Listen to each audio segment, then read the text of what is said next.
સુરત શહેરના વેસુ વિસ્તારમાં આવેલી પ્રતિષ્ઠિત ભગવાન મહાવીર કોલેજમાં આજે અચાનક આગ લાગવાની ઘટના બનતા શૈક્ષણિક વાતાવરણમાં ચિંતાનો માહોલ સર્જાયો હતો. કોલેજના નર્સિંગ ડિપાર્ટમેન્ટના પહેલા માળે આવેલી ઓફિસમાં એર કન્ડિશનરના વાયરિંગમાં શોર્ટ સર્કિટથી આગ લાગી હતી.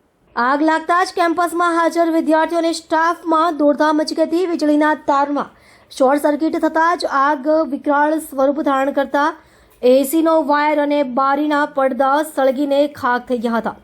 જોકે સદનસીબે આ બનાવમાં કોઈ જાનહાનિ થઈ નથી. ઘટનાની જાણ થતાં જ Vesu fire engine, Bhimrad fire engine તેમજ બંને ગેટની ફાયર ટીમ ઘટના સ્થળે પહોંચી ગઈ હતી. ફાયર વિભાગના કર્મચારીઓએ તાત્કાલિક કામગીરી શરૂ કરી આગને કાબૂમાં લીધી હતી.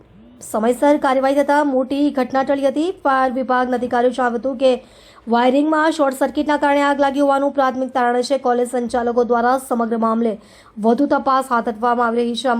આ ઘટનાએ વિસ્તારની અન્ય શૈક્ષણિક સંસ્થાઓમાં વિદ્યુત સલામતીને લઈને ગંભીરતાથી ચર્ચાનો વિષય બની છે.